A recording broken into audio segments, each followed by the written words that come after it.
Yes, it is, Paula. Ruined like what happened here at Fred White's house. You can see he's already pulling out the carpeting and furniture that was submerged. He had about a foot of water on the first floor of his home. That means that as I come down here on the curb, I'd be about thigh deep in water. You can see that the water has receded quite a bit, but there is still quite a bit left here. This is what it's been like in the East End, street by street, house by house. Now it's cleanup. It's what these people that have lived here forever, it's what they do. It's what Tiffany Vollmer is doing now that she opened Crimson Yoga in the East End. She did not think the flood would hit her, but it did. But the losses she is experiencing may be a thing of the past.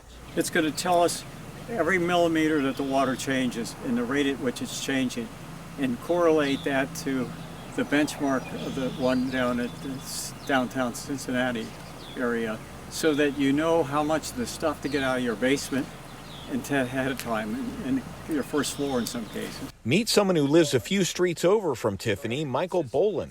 His company, Urban Alta, has created the Alta Station. It measures to an accuracy of 3 millimeters and tracks the depth of the sewers, neighborhood by neighborhood.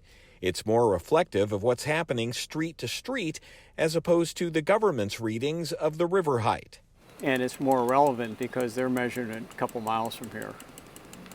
You know, maybe 4 miles downtown Cincinnati. And you're able to measure 50 feet from a couple hundred feet from a house.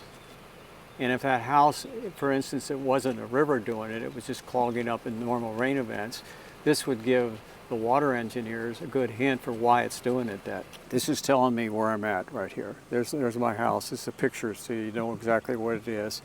And then I can go in here and look at the charts. The readings are transmitted via Bluetooth to your phone, so you can know when you need to take action, like he did with his neighbors on Friday before the flood. Yeah, I talked to Freddie, my neighbor back there.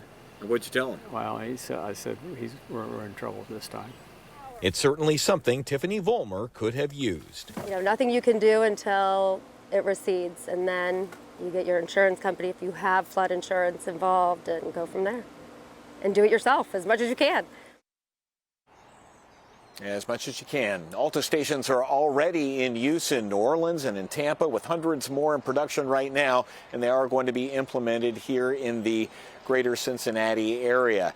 Incidentally, to give you a good idea of how much the water is receded, if you can see that SUV behind me, right now the water is up to the front bumper. It was up all the way over the windshield with only about 6 inches of the roof visible. That was on Monday at 8 p.m. The water is receding slowly, but now the hard work begins. To get more stories from the Weather Authority and Local 12 News, go ahead and tap subscribe so that you can get notifications and get updates instantly.